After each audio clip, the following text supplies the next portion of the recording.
une grande fierté, c'est un combat depuis plusieurs mois, plusieurs années pour que Agen puisse se hisser dans cette caste des villes qui arrivent à organiser des congrès nationaux avec un impact majeur comme celui des sapeurs-pompiers.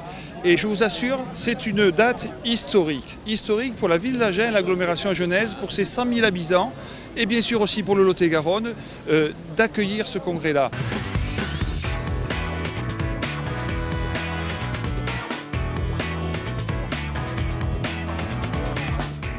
Alors ici aujourd'hui nous sommes sur un message de prévention contre les conduites addictives, notamment l'alcool avec un simulateur du taux d'alcoolémie.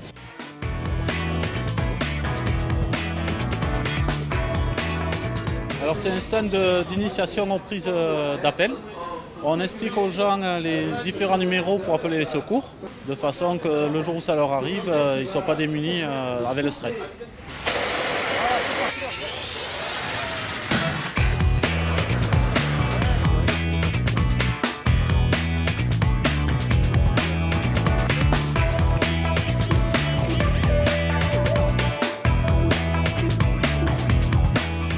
C'était bien, il y a un peu le vertige par contre, mais sinon c'est super. On est en haut, on voit bien la ville d'Agen.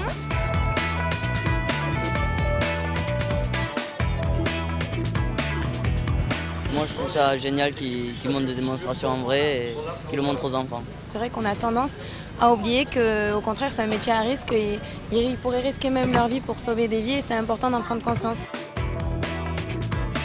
Ça permet de sensibiliser la population aux risques routiers auxquels ils sont confrontés et de montrer justement quel est notre travail et quelle est la conséquence d'un accident de la circulation. Eh bien, en quelques chiffres, donc c'est plus de 30 000 visiteurs, congressistes, population agenaise et au-delà. C'est également plus de 300 exposants. C'est aussi 40 conférences et carrefours d'échange. Et puis une assemblée générale samedi en présence du ministre de l'Intérieur.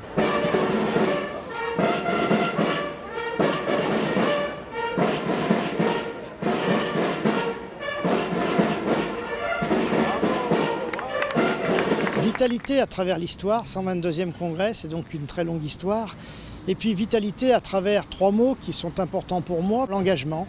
800 bénévoles se sont engagés sur ce congrès et donc c'est une force humaine extraordinaire pour organiser puis accueillir les Français. Le service au public, écoutez, je crois que tout le monde connaît aujourd'hui l'engagement opérationnel des sapeurs-pompiers, mais le service au public c'est aussi la prévention, celle que l'on apporte, les conseils que l'on apporte à la population, mais aussi un 3e mot très important, le vivre ensemble. Et quand on se promène dans les allées du congrès, on voit des gens qui sont heureux, on voit des gens qui sont contents et c'est ça le vivre ensemble chez les sapeurs-pompiers, c'est du collectif et c'est grâce à ce collectif que les sapeurs-pompiers restent au quotidien les acteurs quotidiens du secours parce qu'un pompier seul n'est rien, un pompier en équipe il fait tout.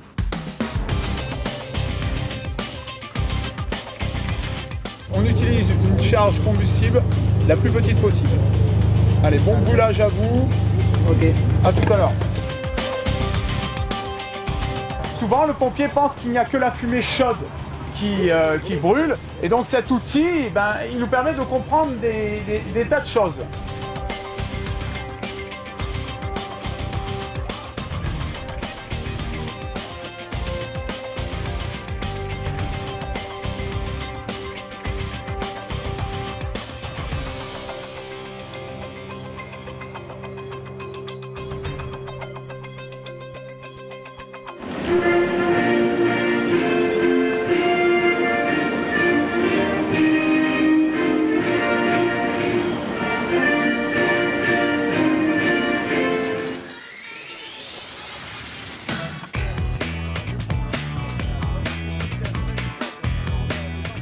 Oui, je connais cette région agenaise parce que j'ai été étudiant à Bordeaux pendant près de 5 ans. Donc je sillonnais l'Aquitaine et j'ai eu l'occasion de venir à plusieurs reprises dans Lot-et-Garonne et Agen. Et c'est une région que j'aime pour la beauté de ses paysages, je l'ai constaté hier à la Montjoie, pour la beauté de son patrimoine et pour l'excellence de sa gastronomie.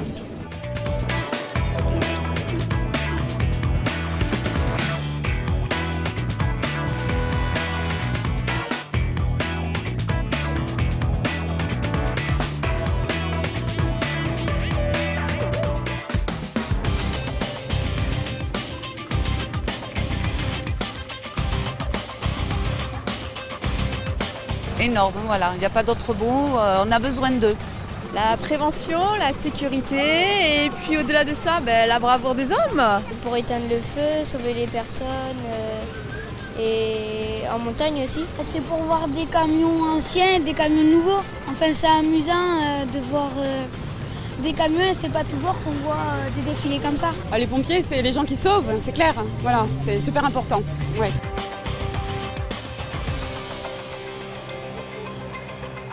Déjà la sauvegarde du patrimoine, restaurer le matériel et puis présenter ça aux nouvelles générations. Leur montrer un petit peu quels étaient des outils du passé et les faire revivre et puis défiler, que le public soit satisfait parce que je pense que c'est la moindre des choses.